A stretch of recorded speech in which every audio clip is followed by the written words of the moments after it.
Students, welcome to the new class. This is Dr. Sanjana Sharma from the Department of English. I am going to teach you paper second, prose and fiction. We will begin with essays. And the first essay that we are going to take is Third Thoughts by E.V. Lucas. Edward Verrall Lucas was born on June 11, 1868 in Eltham, Kent, England. He worked as a reporter for a Sussex newspaper, studied at University College London, and joined the staff of the Globe, a London newspaper, in 1893. The versatile and prolific British author E.V. Lucas wrote more than 30 collections of essays on a wide range of subjects.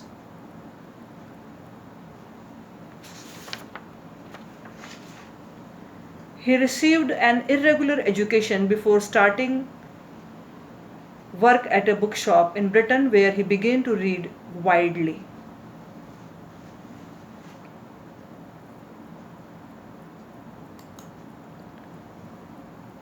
Lucas began his years of research on Charles Lamb in 1893.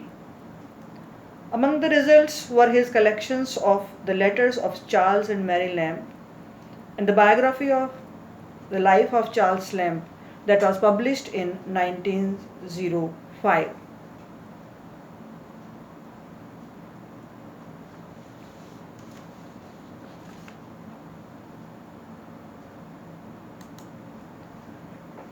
The first of Lucas's 15 travel and topographic books appeared in 1904. The most popular was A Wanderer in London. His Wanderer series also included Holland, Paris, Florence, Venice, and Rome.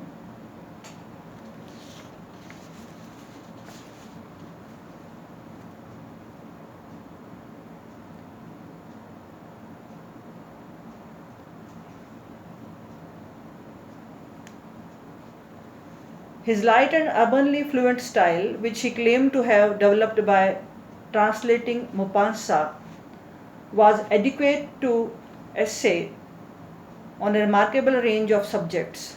Collection of such pieces include Listener's Lure, that was published in 1905, Old Lamps for New, its year of publication was 1911, and A Rover I Would Be, that was published in 1928.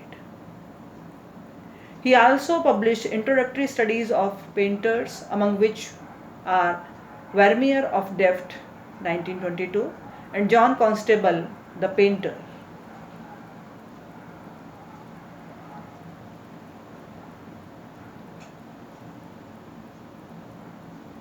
Over Bemertens, that was published in 1908, the most notable of his numerous novels, draws on his experience of the book trade. He produced the standard edition of the works of Charles Lamb and Mary Lamb. It was published in 7 volumes, and the publication continued from 1903 to 5. And he also wrote The Authoritative Life of Charles Lamb in 2 volumes, that was published in 1905. Reading, Writing and Remembering, that was published in 1932, is his noted autobiography.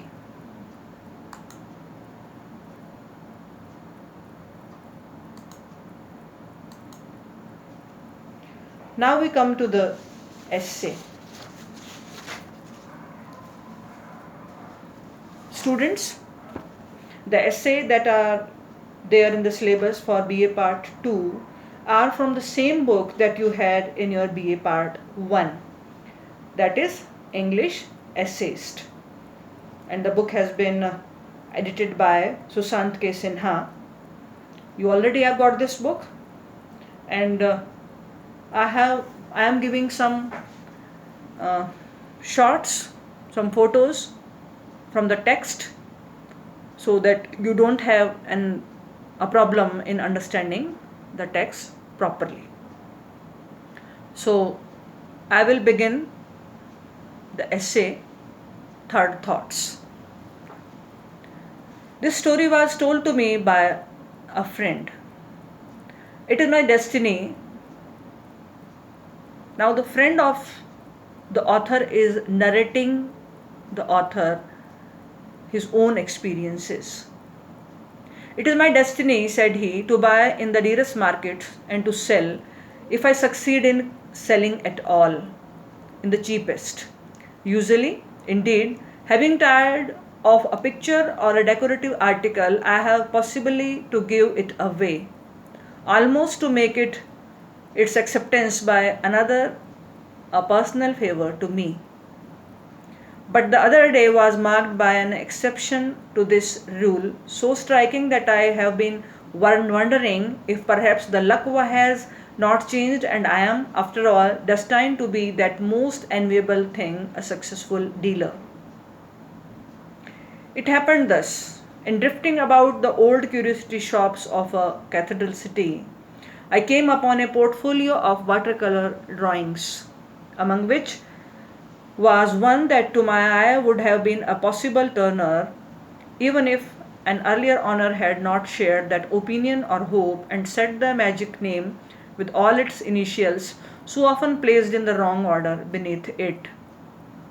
So the friend says he is recounting his experience that he had at an antique shop where he has gone to buy something new in the sense that he is fond of buying things, old antique things, and he once again is there in an antique shop, and in that shop he finds a painting, and on that painting initials are there and the word Turner is written. So he thinks that it can't be Turner, the original Turner.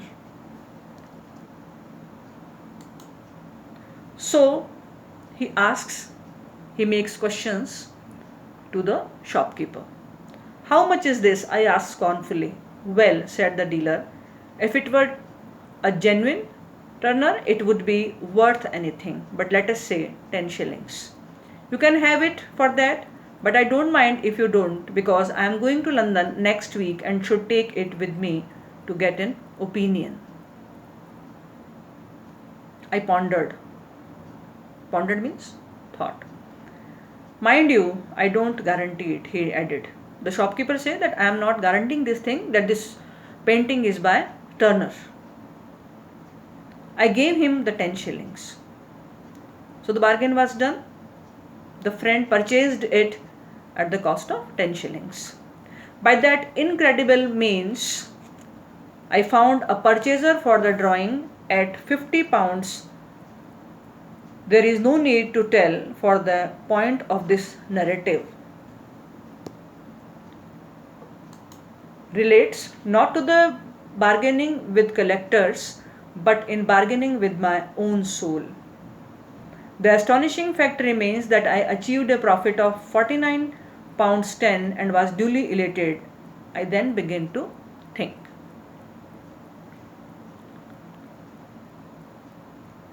The dealer saw my thoughts ran in the little street by the cathedral west door. He ought to participate in this. Now the narrator thinks that as he has earned a huge profit, so that dealer of that antique shop, he should have a share in it.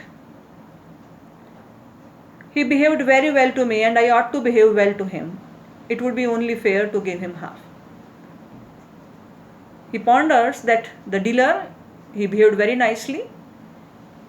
He was a well-behaved dealer. And it is my duty. It would be a fair thing if I share half of the profit with him. Thereupon, I sat down and wrote a little note saying that the potential Turner drawing, which no doubt he recollected, had turned out to be authentic, and I had great pleasure in enclosing him half of the proceeds, as considered that the only just and decent course. Having no stamps and the hour being late, I did not post this and went to bed. So the author says that he wrote down the note and he mentioned the subject there, that he just wanted to share the profit because the dealer deserved it. But he couldn't post it right at that moment of night because he didn't have stamps.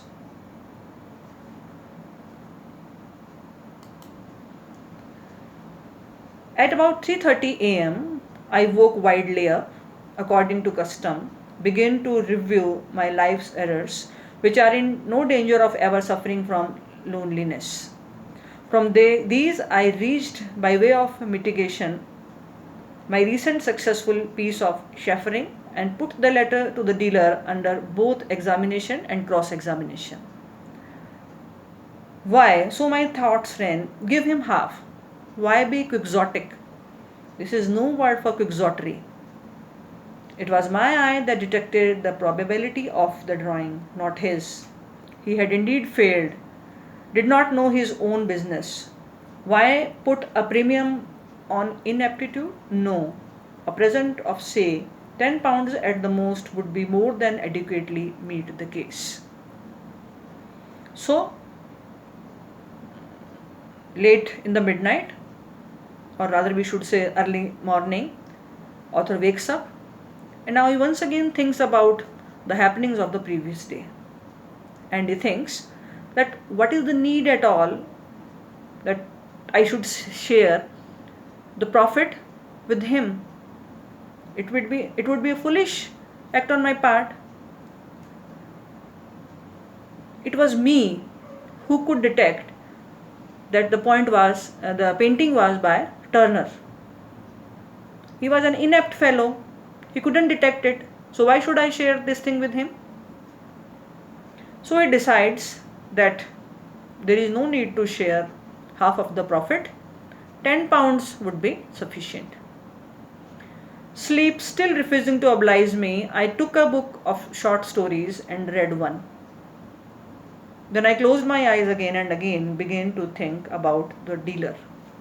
Now, although it is late in the night, he is unable to sleep and his mind goes back again and again to that deal. He tries to sleep, but sleep comes to fail. Sleep fails to come. Why? So my thoughts ran, send him £10. It will only give him a wrong idea of his customers, none other of whom would be so fair, so sporting as I. He will expect similar letters every day and be disappointed. And then he will become embittered and go down the vale of tears, a miserable creature. He looked a nice old man too, a pity, nay, a crime to injure such a nature. So the narrator is pondering that if I give him £10, then he will expect such things every day from those customers to whom he has sold paintings or such antique things. And if other customers would not return him the profit, he will feel miserable, sad, unhappy every other day. He looked a nice old man too, a pity, no a crime, to injure such a nature. No, £10 is absurd. 5 would be plenty. 10 would put him above himself. So, once again he decides that there is no need to pay £10. £5 will be sufficient. So, he decides that he will be giving him not £10 but only £5.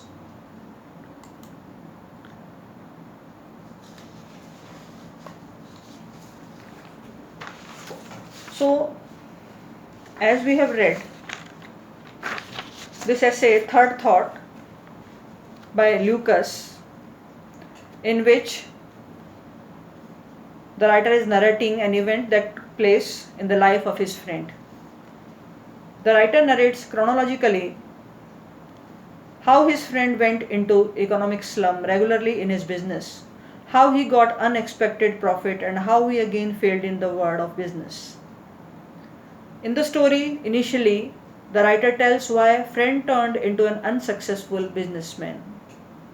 The narrator says it was because of his friend purchased expensive goods in expensive markets and sold those things in cheaper pieces. Because of this, he was in despair. One day it happened that the writer's friend was just wandering in the market and suddenly he went inside a curiosity shop. In the shop, his eyes were dragged into a painting and opted to know with the shopkeeper whether the painting was original painting of Turner or not.